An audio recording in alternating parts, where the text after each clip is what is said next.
اس سے بڑھ کر بدنصیب کون ہوگا؟ میرے بھائیوں، ایمان پر جانے کی فکر کرو، کلمے کو پڑھتے پڑھتے جانے کی فکر کرو۔ بلکہ یہ بھی یاد رکھنا، آج کل تو لوگوں کا تقیہ کلام ہے، وہ سب کو گالی دے دے کر ہی بات کرتے ہیں، اور لوگ کہتے ہیں فلاں کا تقیہ کلام گالی ہے۔ یاد رکھنا، جو جملے آپ زندگی میں جتنا زیادہ بولتے تھے، مرتے وقت وہی زبان پہ جاری ہوگا۔ ایک بزرگ نے لکھا کہ ایک بڈھا مر رہا تھا، اس نے زندگی میں کبھی کلمہ نہیں پڑھا، اچھی بات نہیں کی، وہ لیمو کا کاروبار کرتا تھا، کہ 2 روپے کا لیمو، 4 روپے کا لیمو، 2 روپے کا لیمو، 4 روپے، وہ یہی مرتے وقت سکرات میں کہہ رہا ہے۔ اس کو لوگ کلمے کی تلقین کرتے ہیں، کلمہ نہیں آیا۔ فقی ابواللہ سمرقندی لکھتے ہیں، ایک مر رہا تھا، مرنے والا مرتے مرتے کہہ رہا تھا حمام والی کتنی اچھی تھی، حمام والی کتنی اچھی، حمام والی کتنی اچھی، مرتے مرتے حمام والی کتنی۔ لوگ حیران تھے، یہ کیا قصہ ہے بھائی حمام کا؟ یہ آسان نہیں ہے۔ دنیا میں بات سمجھ سمجھ کے کرو، محتاط کرو، سوچ سوچ کے کرو، مرتے وقت وہی زبان پہ آئے گا بھائی، وہی آئے گا زبان پہ جو زیادہ بولتے ہو۔ آدمی کو جب بے ہوش کرتے نا، بے ہوش کرتے، کبھی تجربہ کر کے دیکھ، بے ہوشی کے وقت انسان جو سوچتا ہے وہی بولتا ہے، بے ہوش کرنے سے پہلے جو زبان پر آتا ہے وہی بولتے بولتے وہ ہوش میں آتا ہے۔ یہی تو بات ہے، جو کرتے ہوئے سو گے وہی کرتے ہوئے اٹھو گے، جو کرتے ہوئے مرو گے وہی کرتے ہوئے اٹھو گے۔ اس لیے اچھی اچھی باتیں کیا کرو، تاکہ قبر سے اٹھو تو کلمہ پڑھتے اٹھو، درود پڑھتے اٹھو، ذکر رسول کرتے اٹھو، ذکر مصطفیٰ جان رحمت صلی اللہ علیہ وآلہ وسلم کرتے اٹھو۔ میں سو جاؤں یا مصطفیٰ کہتے کہتے، کھلے آنکھ صلی اللہ کہتے۔ کچھ لوگ کہتے ہیں ہمارا کون کیا بگاڑ سکتا ہے؟ بھائیو، کسی کا کوئی کچھ نہیں بگاڑتا، لیکن اللہ کی پکڑ سخت ہے۔ ان بطش ربک لشدید، تیرے رب کی پکڑ بڑی سخت ہے۔ اچھی بات کرو، غیبتیں نہ کرو، چگلیاں نہ کرو، کسی کی برائی نہ کرو، ورنہ مرتے وقت تو کسی کی برائی زبان پہ آئے گی تو کیا ہوگا؟ تو ایک شخص فقی نے لکھا ہے، فقی بڑے آدمی ہیں، انہوں نے لکھا تقریباً آج سے میری اپنی معلومات کے مطابق 1200 سال یا 1100 سال پہلے کے بزرگ فقی ابواللہ سمرقندی رحمۃ اللہ، 3-4 صدی کے یہ بزرگ ہیں، بڑے آدمی۔ فقہ حنفی کی تعریف مکمل نہیں ہو سکتی جب تک کہ فقی ابواللہ سمرقندی کا ذکر نہ ہے۔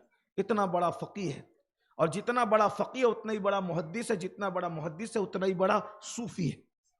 اس لیے فقی سے مجھے بہت پیار، میں اکثر فقی کی کتابوں کو بطور وظیفہ پڑھنے کی کوشش کرتا ہوں، اور فقی کی کتابوں نے مجھے بہت فائدہ پہنچا۔ بڑے آدمی، بہت بڑے بزرگ، مجھے فقی کی کتاب جہاں سے مل جاتی میں اس کو اٹھا لیتا ہوں، بڑی چاشنی ہے فقی کی کتاب۔ امام غزالی، امام رازی، شیخ شہاب الدین عمر سہروردی، یہ لوگ ان سے حوالے لیتے ہیں۔ یہ فقی وہ آدمی ہے، فقی لکھتے ہیں کہ ایک آدمی مر رہا تھا تو کہہ رہا تھا حمام والی کتنی اچھی۔ یہ جو لڑکے چھوکرے بیٹھتے ہیں نا، تو بیٹھتے وقت یہ گناہ کا تذکرہ کرتے ہیں، کچھ مرد لوگ بھی گناہ کا تذکرہ کرتے ہیں پوری زندگی، کیا کہ ارے یار میں جب ایسا تھا تو وہ ایسا تھا، اس سے یہ لڑ گیا تھا، اس سے وہ ہو گیا تھا، اس کے ساتھ وہ گناہ کیا تھا، اس کے ساتھ یہ فخریہ کہتے ہیں۔ مرو گے تو کیا ہوگا ذرا سوچو، غور کیجئے۔ مرتے وقت کلمہ نہیں آ رہا ہے، سب کہہ رہے کلمہ پڑھو بھائی، تو کہتا ہے وہ حمام والی کتنی اچھی، وہی، اور حمام والی کتنی اچھی تھی یہی کہتے کہتے مر گیا۔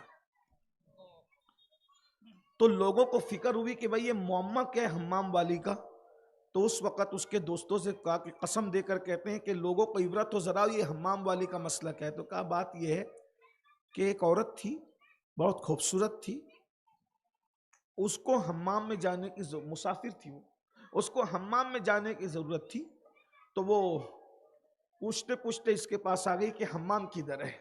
یہ آدمی مسافر ہوتا ہے تو استنجا وغیرہ کی حاجت تو لگی جاتی ہے، تو ضرورت پیش ہی آتی، تو حمام کدھر ہے؟ تو اس نے اس کی خوبصورتی کو دیکھ کر کے کہا حمام ادھر ہے، اور اپنے کمرے میں گھسا لیا اور دروازہ بند کر لیا۔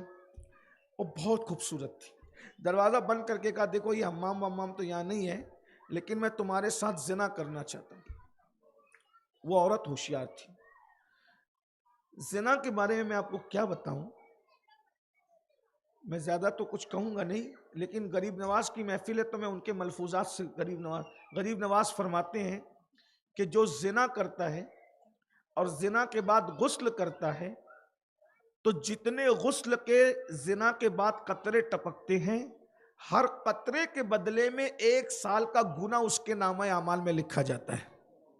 کتنے قطرے ٹپکتے ہیں اندازہ کرو غسل میں، اور ہر قطرے، یہ زانی کا عذاب ہے، ہر قطرے کے بدلے میں 1 سال کا گناہ، اور جتنے قطرے ٹپکتے ہیں اتنے ہی شیاطین پیدا ہوتے ہیں، اور وہ شیاطین قیامت تک آوارہ چھوڑ دیے جاتے ہیں، وہ پاپ کرتے رہیں گے کرتے رہیں گے کرتے رہیں گے، ان سارے شیطانوں کا پاپ کا عذاب اس کے سر ڈالا جائے گا جس کے زنا کی غسل کی وجہ سے وہ شیاطین پیدا ہوئے تھے۔ کیا صوفیہ فرماتے ہیں جو زنا کرتے ہیں اور توبہ نہیں کرتے، اگر توبہ کر لے تب تو معاف ہو گیا، لیکن اگر زنا کریا اور توبہ نہیں کیا، اللہ اس کی نسلوں میں عیبی اولاد پیدا کرتا ہے، لنگڑی، لولی، اندھی، تاکہ اس کے صدمے سے وہ ہمیشہ غمگین رہے۔ اب اس کا یہ مطلب نہیں ہے کہ جن کے گھر میں عیبی اولاد پیدا ہوتی ہے وہ سبھی زانی، ایسا نہیں ہے۔ کچھ لوگوں کو اللہ سزا کے طور پہ عیبی اولاد دیتا ہے، اور کچھ لوگوں کو اللہ امتحان اور آزمائش کے طور پہ دیتا ہے، تو وہ چند لوگ ہیں، 2% 3% لوگ، ان کو الگ نکال دیں۔ جیسے لوگ بیمار پڑتے ہیں بطور سزا، ایوب علیہ السلام بیمار پڑے درجات کی بلندی کے لیے، امتحان اور آزمائش کے لیے، تو سب کو ایک ساتھ نہیں تولا جا سکتا، اور اللہ جن کو امتحان اور آزمائش کے طور پہ عیبی اولاد دیتا ہے وہ صبر کرتے ہیں، تو اللہ اس صبر پر ان کو نواز بھی دیتا ہے، کسی کو اس صبر پر کبھی ولی بنا دیتا ہے، مالدار بنا دیتا ہے، خوشحال بنا، جو چاہتا عطا کرتا ہے۔ یہ زنا کی سزا ہے۔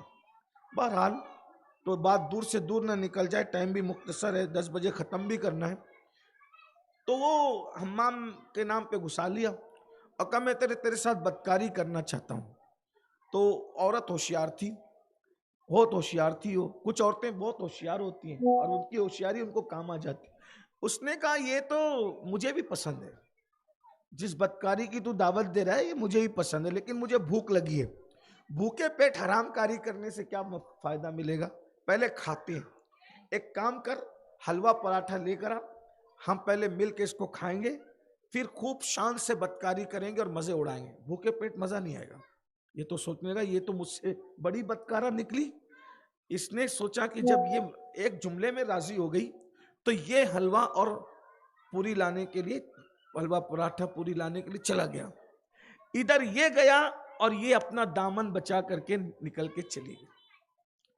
اب اس پر وہ اس کے حسن کا اتنا طلسم تھا، یعنی جادو تھا، کہ یہ جہاں بیٹھتا تھا دوستوں میں کہتا تھا یار وہ حمام والی کتنی اچھی تھی، کیا خوبصورت تھی، کتنی اچھی، کیا خوبصورت تھی، کتنی کیا، بس یہ کرتا رہتا۔ مرتے وقت بھی یہی کرتا۔ جو زنا کی فلمیں دیکھ رہے ہیں نا، مرتے وقت تو ان کی نظر میں رسول اللہ کا جمال نہیں آئے گا، وہی ننگے زنا کے مناظر پھر رہے ہوں گے، وہ مر رہے ہوں گے۔ بہت نقصان ہے، گناہ کا نقصان بہت ہے۔ یہ مت سوچو کہ تم جو کچھ کر رہے ہو کوئی نہیں دیکھ رہا ہے، اینڈ بہت خراب ہے، گناہ کا اینڈ بہت خراب ہے، گناہ کا اینڈ بہت دردناک ہے۔ موبائل کا مس یوز کرنے والوں، موت کے وقت کے لمحات کو سوچو۔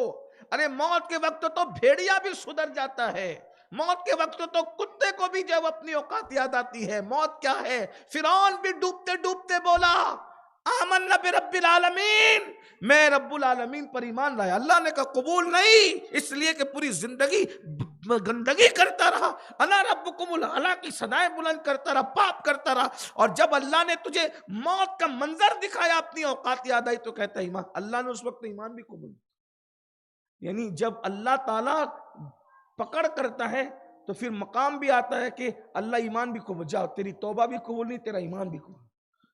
اس لیے نوجوانوں سے کہتا ہوں موت یاد رکھو، گندی فلمیں دیکھنے سے پہلے سوچو کہ میں مروں گا تو یہ منظر گھومیں گے تو کہ میں جہنم کا ایندھن نہ بنوں گا۔ کوئی جملہ کہنے سے پہلے یہ گندی گندی غزلیں، گندے گندے گانے جو گاتے ہو، اللہ نہ کرے اگر زبان پہ گانا آ گیا تو، گندی غزل آ گئی تو، کلمات کفر آ گئے تو، چلے اس بات کو سمیٹتا ہوں، تو پیٹ میں حرام ہوگا، زبان پہ حرام ہوگا، کان حرام سنیں گے، محبوب نہیں بن، محبوب بنو اللہ کے۔ بابا فرید سرکار